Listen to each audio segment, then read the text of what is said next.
nesse tempo, como a irmã Bertilha já falou para nós a respeito do advento. É um tempo bonito que nós vamos preparar para o Natal. No Natal nós teremos a primeira comunhão dos meninos, o batismo, e também a nossa convivência aqui na parte da manhã, no dia 25. E esta preparação para o Natal, ela convida a cada um de nós a abrir o coração para a chegada de Cristo. Nós aguardamos na sua segunda vinda, mas também celebramos a sua chegada na primeira vinda, que é o nascimento de Cristo. Um momento bonito que todos os anos a igreja vive com grande sabedoria, com grande fé e com grande esperança. E dentro deste tempo, hoje, o último dia do mês de novembro, a igreja recorda um apóstolo, Santo André. Irmão, a grande obra de Cristo que é a sua igreja. E nós somos filhos da igreja. Quando nós somos batizados, nós somos mergulhados dentro do mistério de Cristo ressuscitado. O Senhor quis deixar a sua igreja. A igreja que nela participamos, ela é maior do que nós. A igreja de Cristo é maior do que o bispo, maior do que o padre, maior do que a freira, maior do que o ministro da comunhão, do catequista. A igreja é maior do que todos nós, porque ela é o mistério de Jesus Cristo. E veja como nosso Senhor quis começar a igreja, com os apóstolos. Quando a gente vai fazer uma casa, mesmo o nosso rancho pobre aqui, das nossas reuniões, para que ele possa ficar de pé, tem os esteios no meio, nas laterais, para firmar a cobertura do rancho. Uma casa, quando vai ser edificada, ela precisa de ter as colunas, precisa ter o alicerce, para não cair. A igreja, ela tem as suas colunas e os seus alicerces nos apóstolos. Jesus quis estabelecer esses homens no início, para que através deles a mensagem de nosso Senhor continuasse no tempo. Então a igreja, ela é a voz do ressuscitado, que vai pelo mundo afora. Você como pai, você como mãe, quando ensina seus filhos a rezar, quando vocês dão um bom conselho, falando de Deus para os seus filhos, é a igreja, falando através do pai, através da mãe para os filhos. A igreja nos ensina assim. Então você, quando ensina seu filho a rezar o Pai Nosso, a rezar a Ave Maria, a fazer o sinal da cruz, você é a igreja, é a expressão viva da igreja na vida destas crianças.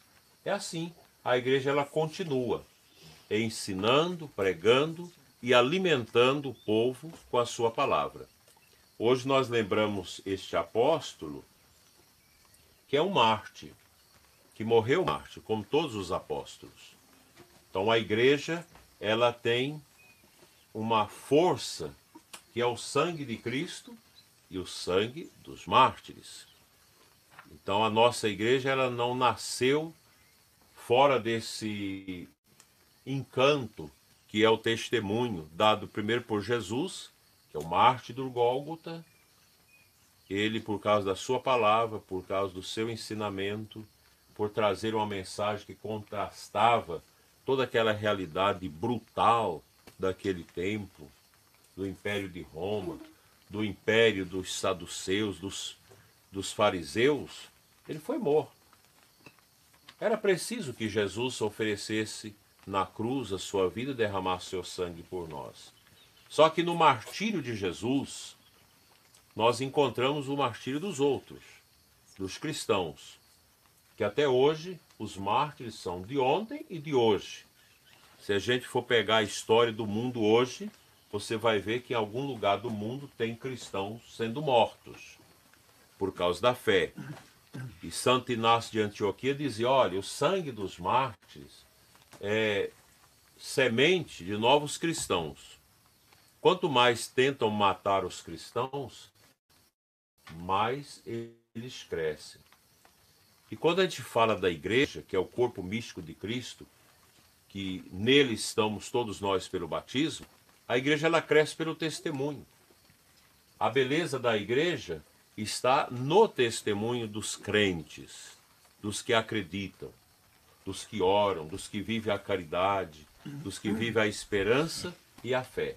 Nós aqui nesse ermo, nesse mundo tão difícil que vocês vivem, de tantas incertezas, tantas dificuldades, a alegria de vocês é olhar essas roças verdes que vocês plantaram, que estão aí carpindo.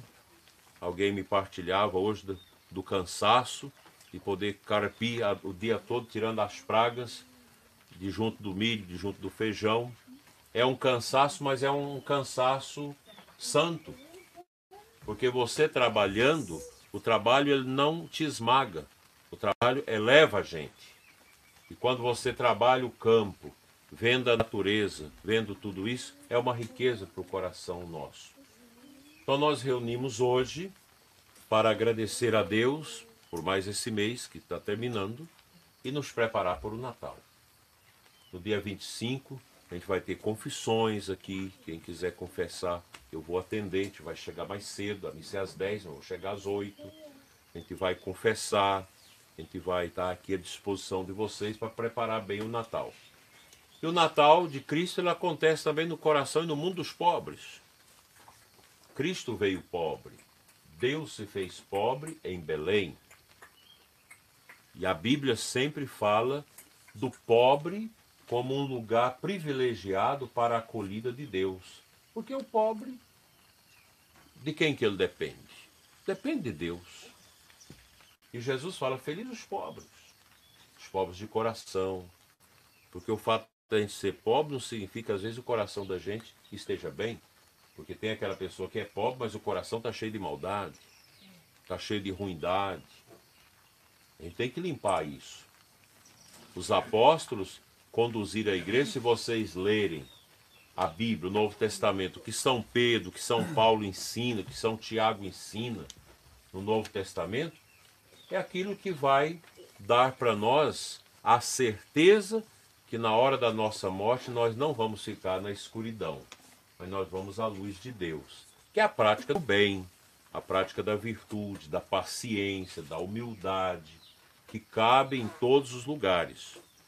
As famílias precisam serem ninhos quentes, de amor, de respeito, de humildade, de santidade.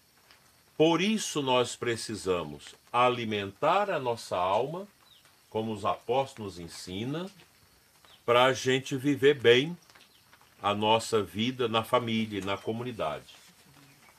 Alimentar o perdão. Muitas vezes vocês brigam muito uns com os outros, brigam muito na família. A gente precisa perdoar. A gente precisa escutar a palavra de Deus. A gente precisa rezar o terço em família. A gente precisa vir à missa.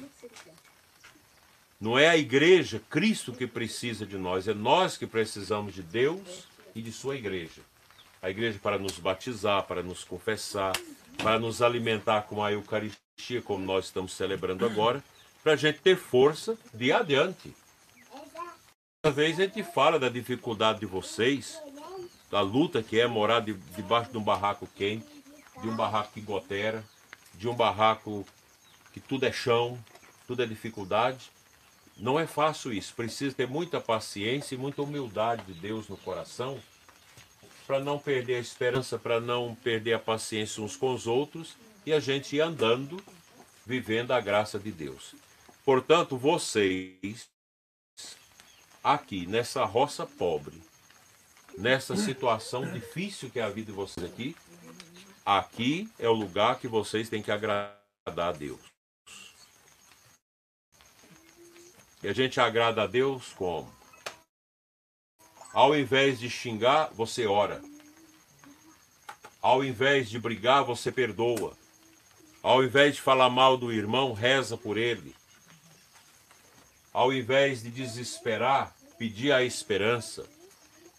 Ao invés de esfriar na fé, crescer no fervor, na oração, na paciência. E lá no barraco de vocês, é o lugar que vocês devem rezar. Ali é uma igreja doméstica. Onde está o esposo, a esposa, os filhos, o casal está ali. É a igreja doméstica, como dizia São João Paulo II. É ali, naquele lugarzinho onde vocês estão. Onde vocês passam as dificuldades de vocês. Onde vocês esquentam a água para banhar. Onde vocês cozinham o arroz, afogam o feijão, fritam o ovo. É ali o lugar que Deus quer santificar vocês. Agradar a Deus nesse bom convívio. É um grande desafio os acampamentos e assentamentos no nosso Brasil viver a harmonia e o amor. Não tem coisa mais triste do que quando o pobre persegue o pobre. Quando há a desunião. Quando a comunidade do acampamento, do assentamento não tem unidade. Tem divisão, um com ciúme do outro. Um puxando o tapete do outro. A gente precisa aprender a viver o amor. E esse tempo de preparação ao Natal é um tempo para a gente viver esse amor. A paciência, a humildade, a mansidão e saber que a gente faz a vontade de Deus naquilo que a gente faz. É ali carpindo a roça do milho, a roça do feijão, é plantando as mandiocas ali do outro lado, que vocês se santificam. É o trabalho de vocês. Cuidar da terra, tirar o sustento da terra. Que Deus abençoe a todos vocês e que nós possamos caminhar na esperança e no Natal a gente poder ter no coração essa certeza. Deus ama o seu povo. Deus não despreza o seu povo. A gente sofre. Nós caminhamos com sofrimento. Mas a cruz de Jesus é a resposta para o sentido da nossa vida. Como foi na vida de Santo André, que também foi crucificado. Que a cruz de Cristo, que Nossa Senhora esteve aos pés dela com João, seja a nossa força, a força da nossa fé, a força do nosso amor, da nossa estima de uns para com os outros, para que no derradeiro momento da nossa vida nós possamos nos enriquecer com a graça de Deus. Assim seja. Amém.